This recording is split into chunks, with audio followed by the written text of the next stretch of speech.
لبيك اللهم لبيك لبيك لا شريك لك لبيك إن الحمد والنعمة لك والملك لا شريك لك।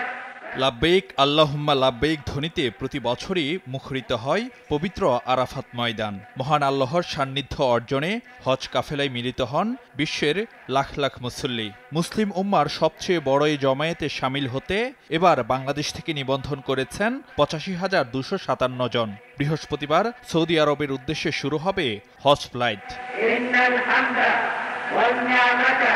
এর আগের দিন বুধবার সকালে রাজধানীর আশকোনায় হজ কার্যক্রম ২০২৪ উদ্বোধনের আনুষ্ঠানিকতায় যোগ দেন প্রধানমন্ত্রী শেখ হাসিনা। শুভেচ্ছা বিনিময় করেন হজ যাত্রীদের সঙ্গে। খুব অল্প সময় খুব সুশৃঙ্খলভাবে আলহামদুলিল্লাহ আমার সব কাজ হয়ে গেছে। আমি আপনাকে আন্তরিক ধন্যবাদ জানাচ্ছি। বক্তব্যে হজ ব্যবস্থাপনা উন্নত করতে সরকারের নানামুখী পদক্ষেপ তুলে ধরেন প্রধানমন্ত্রী। বলেন, ডিজিটাল বাংলাদেশ বাস্তবায়নের সুফল মিলছে হজ কার্যক্রমেও। দেশের ১ নম্বর গ্লুকোজ ব্র্যান্ড গ্লুকোম্যাক্সটি একই এনার্জিতে এলো নতুন প্যাকে।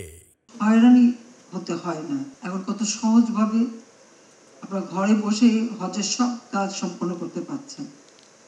ডিজিটাল বাংলাদেশ গড়ে তুলব ২০০৮-এর নির্বাচনী স্থানে সেই ঘোষণাটা দিয়েছিলাম। আজকে তার সত্যিকার বাস্তবায়ন হয়েছে, আর বাস্তবায়নটা হয়েছে বলেই আজ এই সুযোগটা সকলে পেয়েছেন। আমাদের আগামী দিনের লক্ষ্য হচ্ছে আমরা স্মার্ট বাংলাদেশ গড়ে তুলব।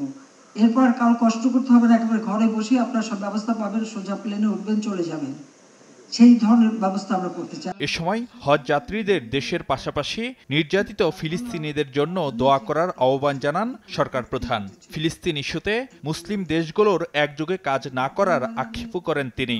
সেখানে নারী, পুরুষ, ছোট শিশু তাদেরকেও রেহাই দিচ্ছে না। আমি সব সময় যেখানে আমি কথা বলছি, আমি আমার কণ্ঠস্বর আমি প্রতি জায়গায় এর প্রতিবাদ করে যাচ্ছি। কারণ প্যালেস্টাইন তারা তাদের আরব ভূখণ্ডে তাদের জায়গা তারা পাবে, এটা তাদের অধিকার।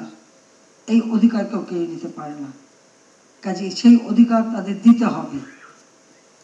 আজকে যদি আমাদের সকল মুসলিম কান্ট্রিগুলি এক হয়ে একযোগে কাজ করতে পারত, তাহলে আরো আমরা এই ব্যাপারে অনেক অগ্রগামী হতে পারতাম। কিছু মানুষের জন্য যাতে শান্তির ধর্ম ইসলামের বদনাম না হয় সে বিষয়েও সজাগ থাকতে বলেন প্রধানমন্ত্রী।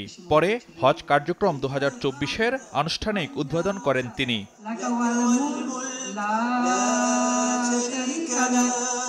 ফারুক ভূঁইয়া, রবিন, সময় সংবাদ, ঢাকা।